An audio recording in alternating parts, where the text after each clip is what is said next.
योनि पूजा का महत्व बताया। योनि पूजा मैंने आप लोगों को कवर कर दिया था। जो घट की पूजा आप करते हो वही योनि है। तो हम लोग कभी पूजन करते हैं तो हम कलश स्थापना करते हैं। हम लोग श्री विद्या के पात्र वाला किया था हमने, तो हमने कारण कलश स्थापना किया। कारण कलश में कलश रखा, कलश के अंदर जल रखा।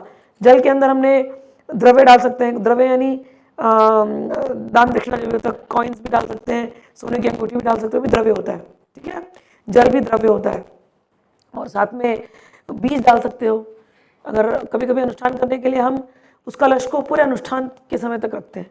नवरात्रि में आसान हो जाता है क्योंकि 9 दिन का है, पर कोई लोग 9 दिन का अनुष्ठान करते हैं या कोई लोग 1 महीने का अनुष्ठान करते हैं, तो आप उस कलश को रख सकते हो, उसके जल को बदल भी सकते हो। ठीक है, तो ये सब आप काम कर सकते हो। तो वो जो कलश हम स्थापना करते हैं, तांत्रिक लोग उस जमाने में उसको ही योनि पूजा कहते थे। आप कभी बुक्स में ट्रांसलेशन जाके सोचोगे, कई कई ट्रांसलेशन इतनी गलत लिखी हुई है कि किसी स्त्री को लेकर के जाना है, उसको बिस्तर पे सुलाना है, फिर उसको बैठ करके उसके योनि की पूजा करना है, वो बिल्कुल गलत अर्थ दिया गया है। योनि पूजा सदियों से चली आ रही है।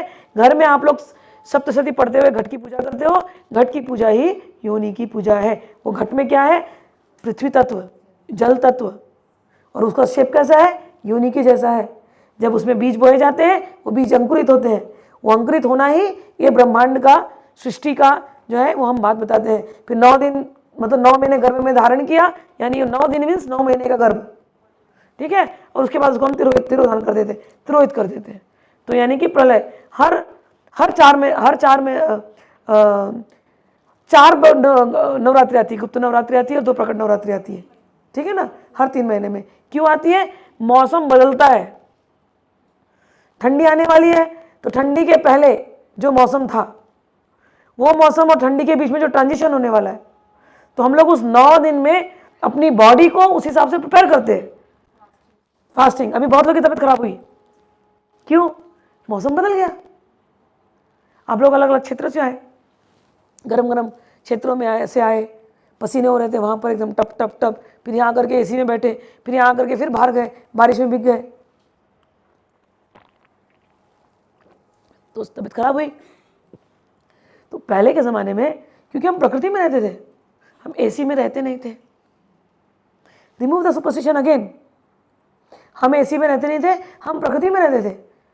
तो प्रकृति में रह रहे हैं, तो प्रकृति जब चेंज हो रही है तो हमें पता है हमारी बॉडी प्रकृति से बनी है, हमारी बॉडी चेंज होने वाली है। तो अब नए नए जो फल फूल आएंगे, बॉडी को उसके लिए प्रिपेयर कराना है। अब जब ठंडी के फल फूल अलग होंगे, गर्मी के फल फूल अलग होते हैं।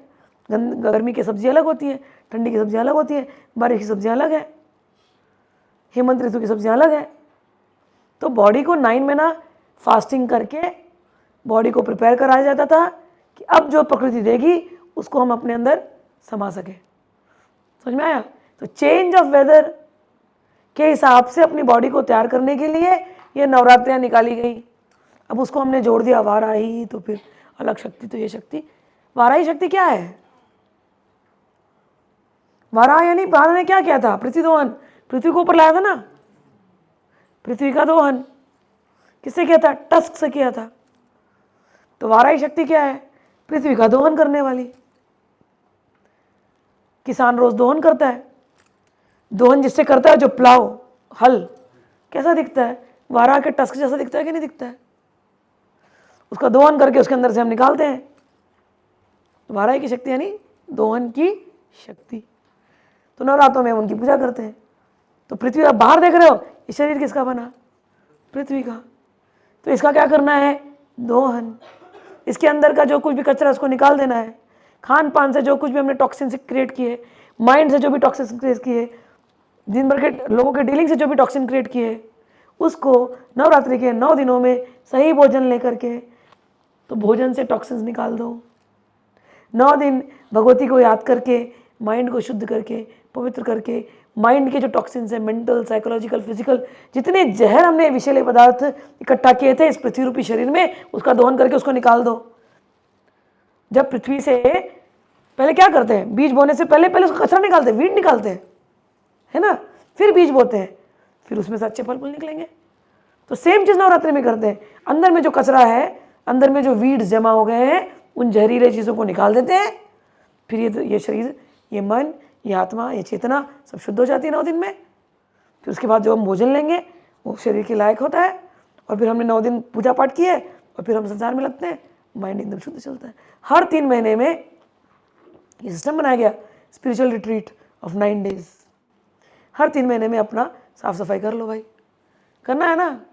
आपके पास घर में गाड़ी वाड़ी होती है, गैराज में ले जाते हो ना, हर 3 महीने में उसकी ऑयलिंग, फ्यूलिंग, बॉडी पार्ट्स ठीक करने के लिए। भैया तो ये भी बॉडी पार्ट्स हैं, तो इनको ठीक करने के लिए हमारे संतों ने ये सिस्टम बनाया गया था।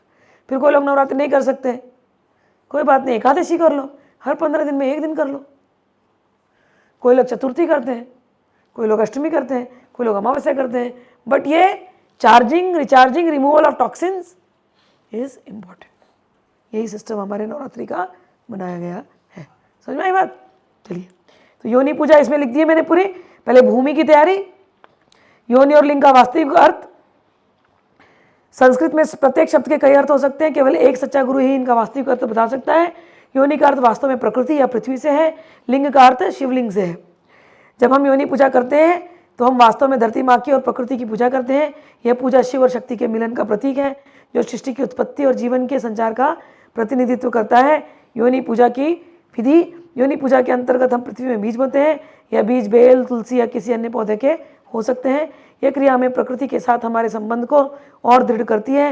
यह पूजा नवरात्रि के समय घट स्थापना की तरह है, जहाँ जब हम जौ के बीज बोते हैं, किसी का भी बीज बो सकते हो। तो पहली क्रिया है भूमि की तैयारी, दूसरी बीज बोना, तीसरा मंत्र जाप, चौथा पूजा सामग्री सब दिया गया है। नवरात्रि में योनि पूजा होती है और इसकी पूजा के लाभ क्या? प्राकृतिक संतुलन, आध्यात्मिक शांति, सकारात्मक ऊर्जा, यही इस योनि पूजा के लाभ होते हैं। फिर